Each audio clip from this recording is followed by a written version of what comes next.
Bonjour tout le monde, bienvenue au 4e podcast La main qui berce. Comme vous le savez, la main qui berce l'enfant est la main qui gouverne le monde, selon William Ross Wallace. Donc, c'est un podcast qui parle des enjeux. Il y a la DPJ, le bon, le moins bon, accompagner les jeunes adultes, les familles en détresse, etc. Donc, on est vraiment dans le bien-être des familles et des jeunes en réinsertion sociale. Aujourd'hui, on a un épisode un peu particulier. On ne pouvait pas passer sous silence parce que, vous le savez, en 2024, il y a eu le rapport de la CDPDJ par rapport à les mauvaises pratiques qui ont eu lieu à Mauricie, centre du Québec. Donc, 140 dossiers falsifiés par jury où les enfants ne seront peut-être pas réintégrés aux familles biologiques. Ce sont des bébés qui ont été pris très tôt pour être placés dans des banques mixtes qu'on appelle le scandale des bébés roses. Rose pour un bébé qui n'a rien vécu. Un bébé tout neuf qui est encore sous la garantie du fabricant, si on veut. Jeu de mots à part, ça reste que c'est une pratique qui est très douteuse, qui a été écriée et qui a mis, entre autres, la Mauricie Centre du Québec sous tutelle. Présentement, elle est sous tutelle en 2025. Donc, je tenais à voir si c'est une pratique qui se fait ailleurs. Donc, en virtuel, j'ai eu l'honneur d'entendre Jessica, une maman en fauteuil roulant, Victoria Victoire, qui est une personne très active sur TikTok, qui est en procédure légale avec Maître Viviane Nguyen contre la DPJ pour des tentatives d'adoption abusive de ses jumelles. Et on a aussi Marie, qui s'est fait enlever son enfant et qui est privée de contact suite à de la violence conjugale. Elle s'est fait enlever son enfant très tôt dans le parcours de la maternité. En deuxième partie, on a un cas un peu particulier, c'est Jojo et sa fille Mimi. On a anonymisé les noms, évidemment. Donc, Jojo, qui est une grand-maman, une ancienne militaire qui s'est fait, avec sa fille, enlever l'accès à un petit enfant, à sa petite fille. Donc, c'est un épisode touchant, révoltant aussi. Sortez vos mouchoirs. On parle vraiment d'empêcher des gens, des mères de développer des compétences parentales, d'allaiter, d'empêcher complètement de créer tout lien avec l'enfant, soit par vendetta, soit parce que on a des amis au sein de la DPJ là, qui ont envie d'avoir un enfant et qui ont passé par la banque mixte et qui veulent absolument là, avoir un enfant le plus neuf possible, qui n'a pas été secoué, qui n'a rien vécu encore pour avoir un bébé dans les meilleures conditions possibles, ce qui n'est pas le mandat de la banque mixte au départ. On va s'entendre quand on fait les démarches, le mandat de la banque mixte, c'est placer des enfants qui, malheureusement, très tôt dans leur vie, ont eu des problématiques et qui peuvent garder des séquelles. Donc, vous allez voir que malheureusement, on aimerait bien que les mauvaises pratiques restent au centre du Québec, Mauricie, et soient enrayées rapidement, mais ce n'est pas le cas. Ce que j'ai constaté, c'est que malheureusement, avec cet épisode-là, c'est que ça commence à être une pratique généralisée et la CDPDJ n'a pas pu se concentrer sur l'ensemble du Québec. Donc, mais ça vaudrait peut-être la peine.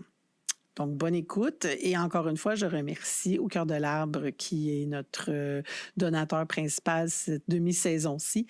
Si vous voulez contribuer avec votre entreprise, nous cherchons des commanditaires. Vous pouvez commanditer 2 épisodes ou une demi-saison entière ou une saison entière si vous préférez. Donc, contactez lamainquiberce@gmail.com et on va se faire un plaisir de discuter avec vous de ce qui est possible de faire.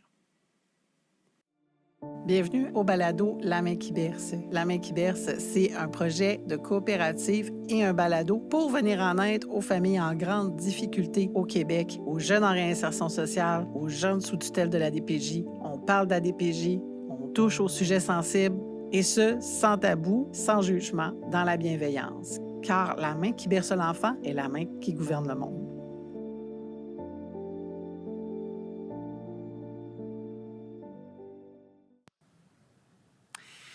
Donc, aujourd'hui, on retrouve 3 mères. En fait, c'est des mères de bébés roses. Donc, on va dire que c'est des mères noires, des mères endeuillées.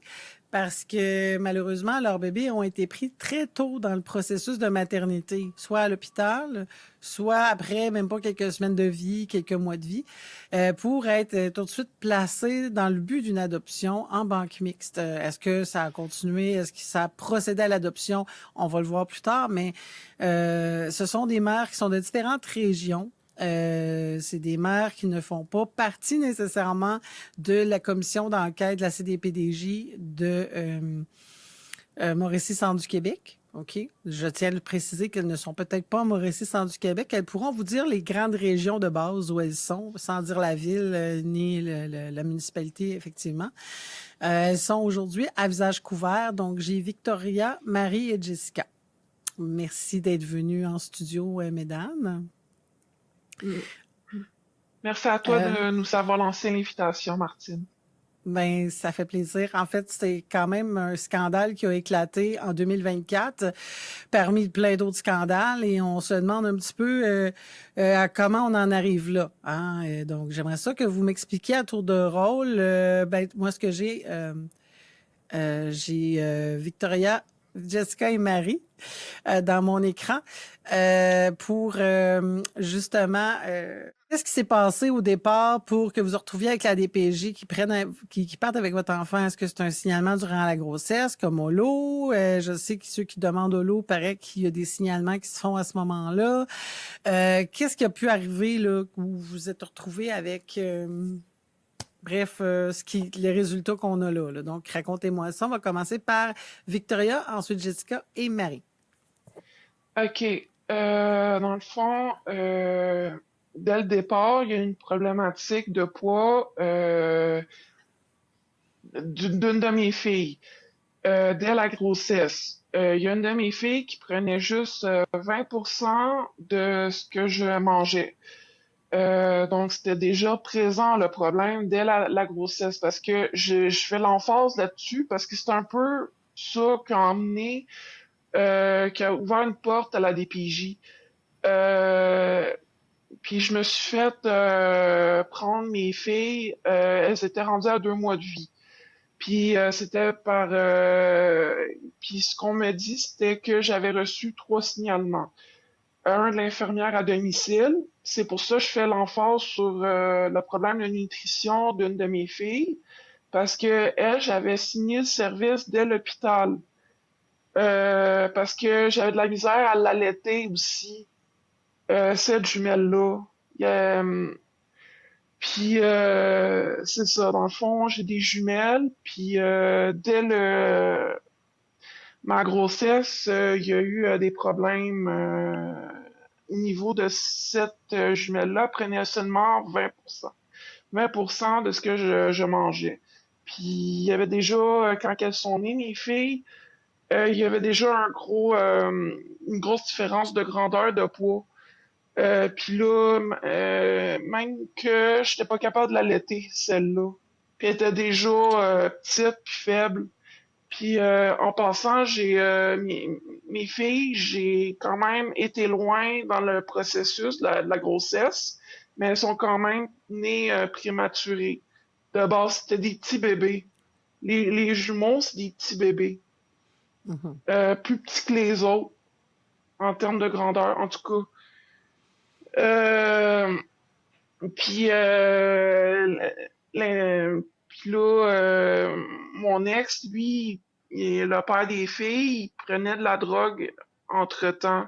Ça le stressait ben gros. Lui, il voulait pas que je garde les petites. Moi, c'était mon choix à moi, puis j'assumais, puis il pouvait bien pas être là, ça faisait pas de différence. Moi, j'avais un bon support familial. Puis il y avait aussi une de mes cousines qui habitait en haut de chez nous. Elle était infirmière au CHUM. Donc, je me sentais en sécurité. Puis, avec l'épisode de Sainte-Justine, parce que dans les 3 signalements, il y a eu l'infirmière à domicile, l'hôpital Sainte-Justine, puis les policiers. Puis, quand on a été à l'hôpital Sainte-Justine, c'est parce que mon ex était stické sur le fait, parce que mes filles faisaient pas caca. Ça faisait un bout qu'elles avaient pas fait caca. Puis là, il fallait aller à l'hôpital pour ça, entre autres. Puis lui, il était stické sur le fait que mes filles avaient possiblement été constipées, puis que elles avaient peut-être une allergie au lait. Lui, il avait ça dans l'idée. Il était pas là. Puis moi, j'avais le postpartum, puis je manquais des bouts. Je comprenais pas ce qu'il faisait. Je sais que j'ai ma part de responsabilité là-dedans, mais entre-temps, j'ai déménagé chez mes parents. C'est ça le signalement des policiers d'ailleurs. J'avais appelé les policiers pour dire que j'avais changé d'adresse. Je leur avais donné mon adresse, puis je leur avais dit, si jamais le père des enfants appelle, vous avez l'adresse, ce n'est pas un kidnapping. Vous pouvez vérifier par vous-même l'état des enfants. Puis là, ils m'ont dit qu'ils n'avaient pas le choix de signaler parce qu'il y avait des enfants qui étaient impliqués. Mais moi, je préférais que ce soit eux qui viennent vérifier l'état des enfants. Moi, je fais pas confiance aux services sociaux. J'ai été dans les services sociaux dans un foyer de groupe. D'ailleurs, le foyer de groupe, là, à Rivière-des-Prairies, là, que la petite Francesca Saint-Pierre est morte, là, je viens de là. Mhm.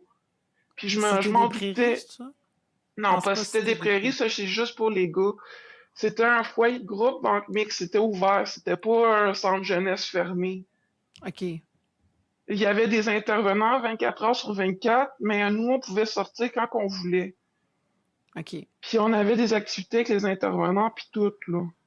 Puis on OK. avait des tâches, puis on avait des temps de chambre aussi pendant l'heure du dîner, pendant qu'eux autres, ils parlaient de tout ce qui était... qu'ils allaient leur parler.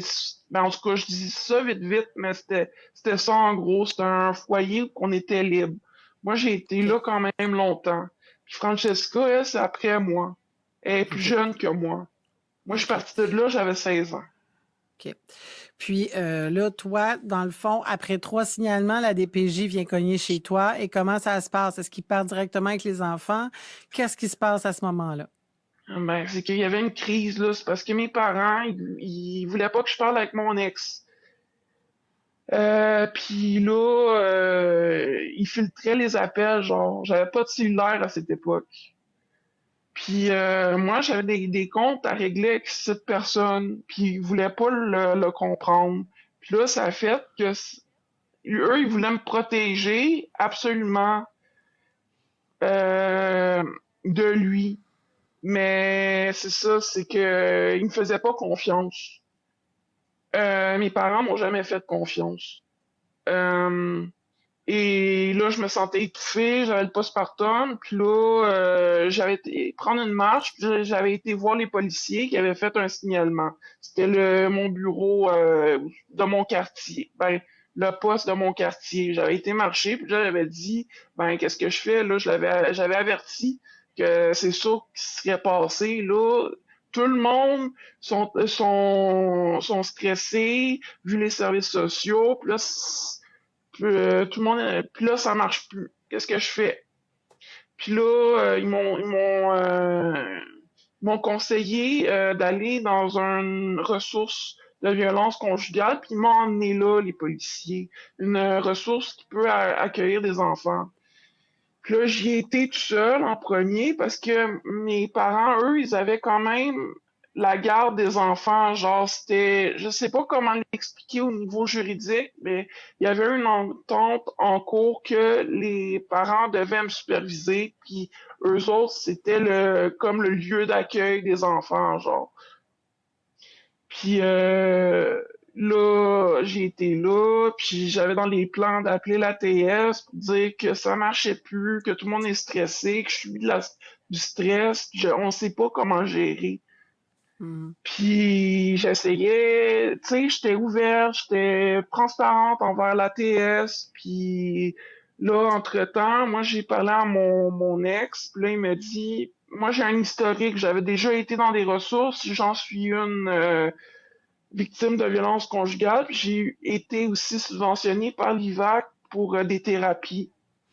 Parce qu'il y a un de mes ex qui m'avait pris par la gorge, il me faisait la violence financière puis tout, là.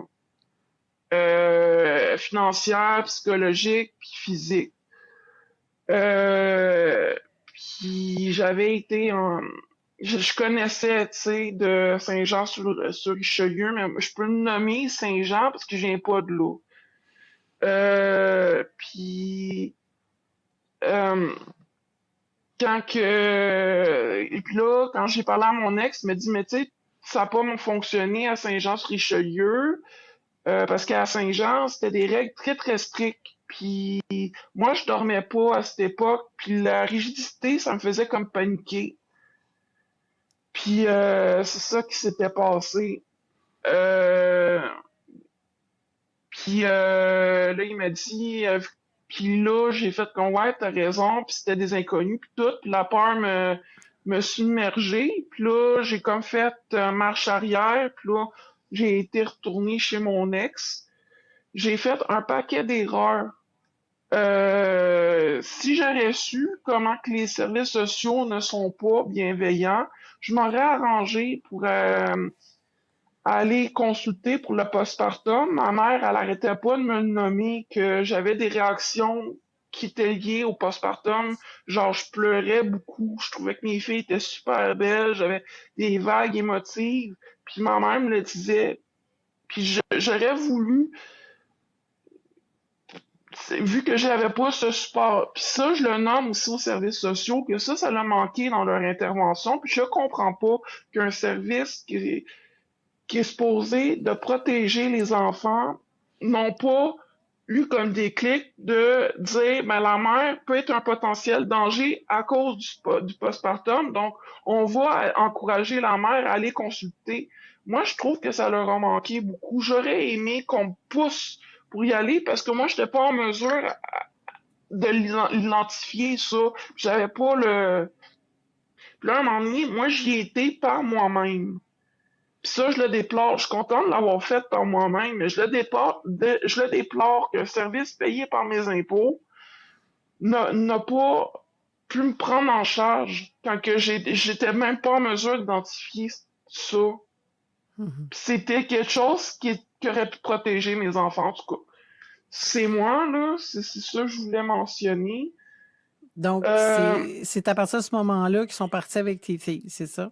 ouais, c'est parce que j'ai retourné chez mon ex, dans le fond. Fait que C'est ça pour que je eux, tu voulais dire. retournais dans le vieux pattern Ouais, c'est ça. de l'abuseur, ben de l'abusé là, qui revient avec le bourreau. OK. C'est Donc, ils se ça. sont dit c'est dangereux pour les enfants, donc on part avec les enfants pour les protéger du bourreau. Puis lui, de toute façon, il ne voulait pas. Donc, Ouais, j'avais pas de place j'imagine. sécuritaire non plus. Mes parents, ça marchait plus. Je pouvais pas avoir Ouais, confiance au centre des femmes parce que dans mon historique, j'ai pas été bien servi.